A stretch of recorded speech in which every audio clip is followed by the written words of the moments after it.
જંબુસર અને આમોદ વચ્ચે આવેલા ઢાઢર નદીના બ્રિજની સ્થિતિ બિસ્માર બનતા તંત્ર દ્વારા કડક પગલાં લેવામાં આવ્યા છે।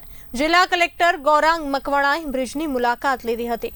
ગંભીર બ્રિજ દુર્ઘટના બાદ કલેક્ટરે ઢાઢર બ્રિજની સ્થિતિનું નિરીક્ષણ કર્યું હતું। કલેક્ટરે તંત્રના અધિકારીઓ સાથે બ્રિજની માળખાકીય સ્થિતિની વિગતવાર માહિતી મેળવી હતી।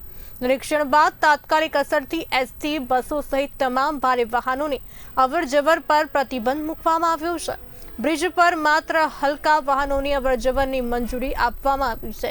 જિલ્લા તંત્ર દ્વારા વાહન ચાલકોને વૈકલ્પિક માર્ગનો ઉપયોગ કરવા અપીલ કરવામાં આવી છે। આ દરમિયાન બ્રિજની મરામતની કામગીરી હાથ ધરવામાં આવશે।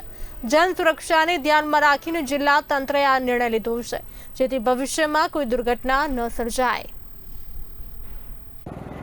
ઢાઢર નદી પરનો આ બ્રિજ જંબુસર અને આમોદને જોડતો છે અને અહીંથી મોટા પ્રમાણમાં જે ઔદ્યોગિક એકમોમાં જતા વ્હીકલ્સ હોય છે, ટ્રક્સ વગેરે એ પણ પસાર થતા હોય છે। ખૂબ જ મહત્ત્વનો બ્રિજ છે। આ થોડા સમયથી આ બ્રિજની જે કન્ડિશન છે એ ખરાબ થયેલી છે। અગાઉ પણ મેં એકવાર વિઝિટ કરેલી અને આજે ફરીથી વિઝિટ કરી છે। ભારે વાહનો માટે આ બ્રિજને બંધ કરવાની જરૂરિયાત જણાય છે, એટલે આજથી જ અમે ભારે વાહનો જે છે એના માટે બ્રિજને બંધ કરી અને એને ટ્રાન્સપોર્ટેશન માટેની ઓલ્ટરનેટ વ્યવસ્થા ગોઠવીશું।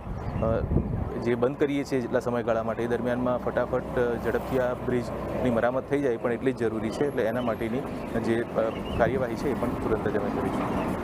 બ્રિજ બંધ થશે તો